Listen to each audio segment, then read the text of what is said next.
São do dia 22 de abril de 2024, segunda-feira, quarta semana da Páscoa, cor litúrgica branco. Santo do dia, Santa Senhorinha, modelo de oração e contemplação e trabalho século XI, Itália. Santa Senhoria, tu que fizestes pequena fiel às obrigações próprias das ordens religiosas, faz-me ser fiel, pequeno, obediente aos ensinamentos de Jesus para a vida que ele me vocaciona. Que meu coração nunca deixe de crer nos pequenos milagres que aconteçam na nossa vida cotidiana. Faz-me ter um coração orante e mãos trabalhadoras. Santa Senhoria, ela que desde pequenininha, teve sua vocação direcionada a Jesus Cristo, criou-se em convento e dedicou a sua vida à oração e à divulgação do Santo Evangelho, principalmente no século XI, um século onde a Igreja passava por sérias dificuldades. Surgem pessoas como Santa Senhoria, que pedimos a Deus, rogai por nós. Na primeira leitura de hoje, nós vamos ver em Atos dos Apóstolos a passagem onde Pedro é convocado, ele é questionado pelos judeus porque ele come com os pagãos. Mas aí Pedro começa a se explicar, explicando também como que Deus acolhia também essas nações, estes povos pagãos, dando-lhes sobre eles o Espírito Santo. Naqueles dias, os apóstolos e os irmãos que viviam na Judéia souberam que também os pagãos haviam acolhido a palavra de Deus. Então, os judeus souberam que os pagãos naquela região também teriam acolhido a palavra de Deus. Quando Pedro subiu a Jerusalém, os fiéis de origem judaica começaram a discutir com ele, dizendo: tu entraste na casa de pagão e comeste com eles? Então Pedro começou a contar-lhes, ponto a ponto, o que havia acontecido. Eu estava na cidade de Jope e, ao fazer oração, entrei em êxtase e tive a seguinte visão. Vi uma coisa parecida com uma grande toalha que, sustentada por 4 pontas, descia do céu e chegava até junto de mim. Olhei atentamente e vi dentro dela quadrúpedes da terra, animais selvagens, répteis e aves do céu. Depois ouvi uma voz que me dizia: levanta-te, Pedro, mata e come. Eu respondi: de modo algum, Senhor, porque jamais entrou coisa profana e impura na minha boca. A voz disse pela segunda vez: não chames de impuro o que Deus purificou. Isso repetiu-se por 3 vezes. Depois a coisa foi novamente levantada para o céu. Nesse momento, 3 homens se apresentaram na casa em que nos encontrávamos. Tinham sido enviados de Cesareia à minha procura. O Espírito me disse que eu fosse com eles, sem hesitar. Então, sem hesitar, os 6 irmãos que estão aqui me acompanharam e nós entramos na casa daquele homem. Então, ele nos contou que tinha visto um anjo apresentar-se em sua casa e dizer: manda alguém a Jope para chamar Simão, conhecido como Pedro. Ele falará de acontecimentos que trazem a salvação para ti e para toda a sua família.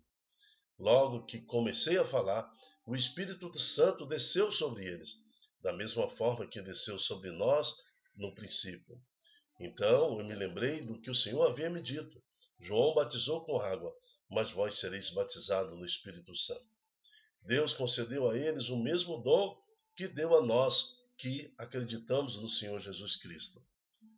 Quem seria eu para me opor à graça de Deus?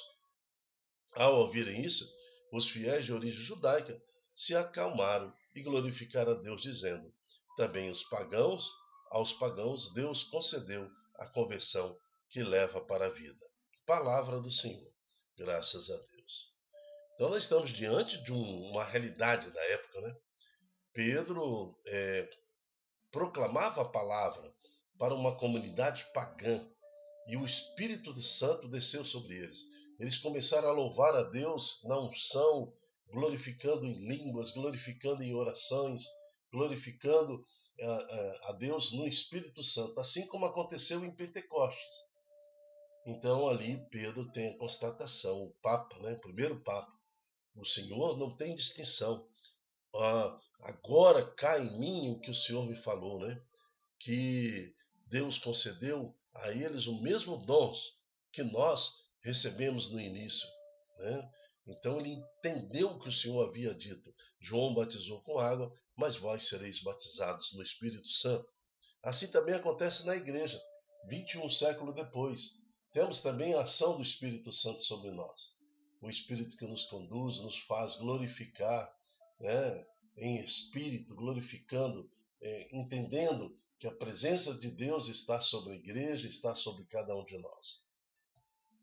Ao ouvirem isso, os fiéis da igreja judaica se acalmaram e glorificaram a Deus, dizendo: também aos pagãos Deus concedeu a conversão que leva para a vida.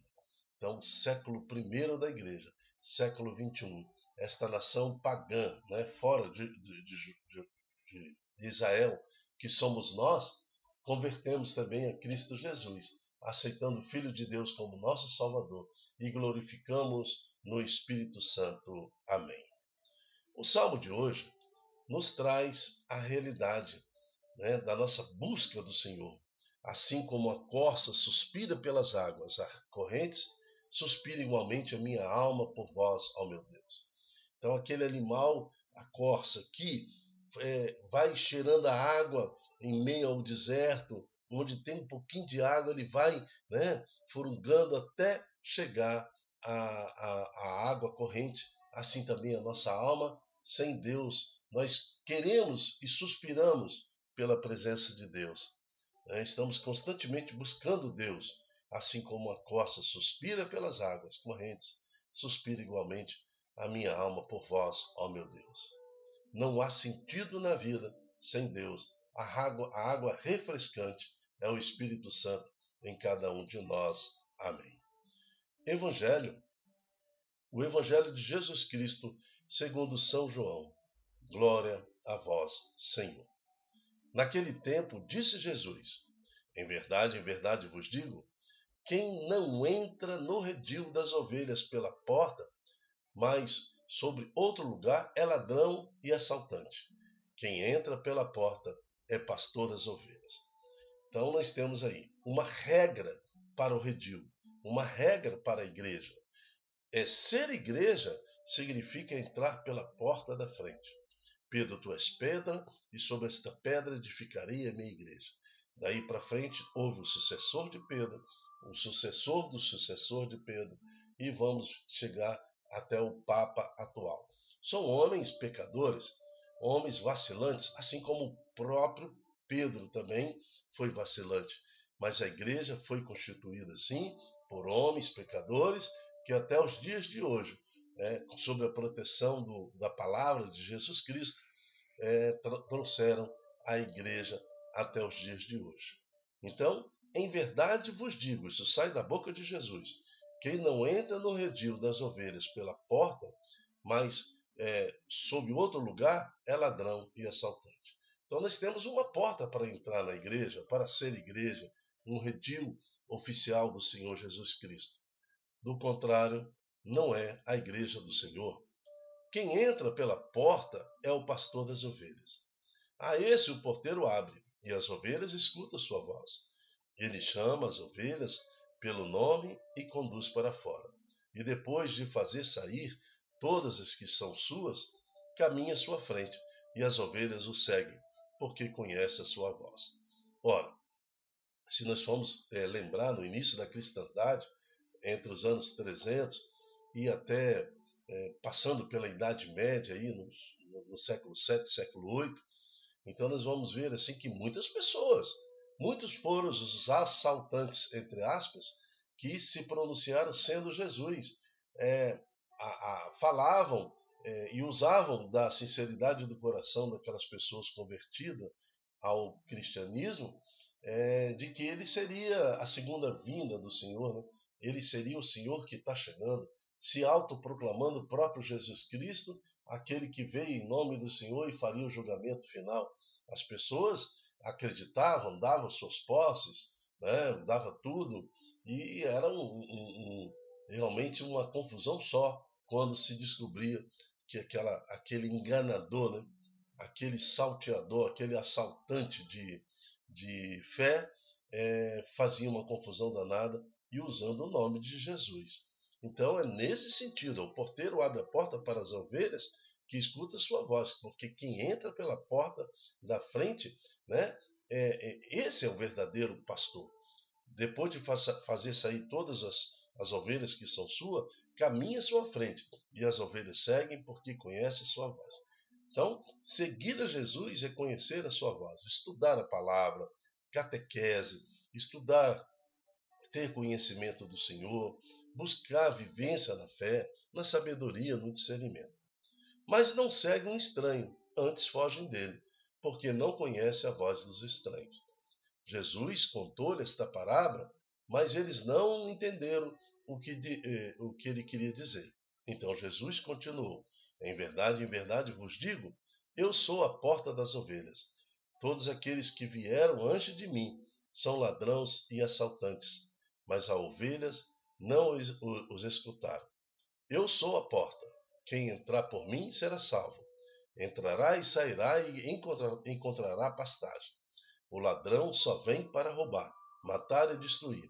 Eu vim para que tenham vida e vida em abundância. Palavra da salvação. Glória a vós, Senhor. Que o Senhor nos dê discernimento, que o Senhor nos dê conhecimento, que o Senhor nos dê a tranquilidade no Espírito, para que possamos proclamar o pastoreio do Senhor Jesus sobre as nossas vidas. Queremos ser a ovelha obediente ao Senhor. Queremos aceitar agora o pastoreio do Senhor sobre nossas vidas. Toma conta, Senhor, de todos os nossos temores, de todas as nossas preocupações. A Jesus consagramos a nossa vida, nosso casamento, nossa família, nossos filhos, a empresa que possuímos. Tudo é vosso, Senhor. Nós confiamos em Jesus Cristo. Temos certeza, Senhor, que ouvimos a voz do pastor, pois estamos na igreja de Jesus Cristo, confiantes da vossa presença, Senhor, e na nossa ressurreição no tempo certo, no tempo final. Por isso te louvamos e te bendizemos. Amém. Eu me chamo Dilton Góes. O nosso projeto chama-se Ai de mim se não evangelizar. Seja você também um evangelizador. Multiplique em suas redes sociais esta pregação, esta palavra, para que mais corações estejam conscientes que está no redil, está junto a Jesus Cristo, ouvindo a sua voz, seguindo seus caminhos, estar na verdadeira igreja de Jesus Cristo. Queremos então glorificar a Deus, né? E pedimos que mais corações se convertam à presença do nosso Senhor Jesus Cristo. Amém. Até a próxima, se Deus quiser. Tchau, tchau.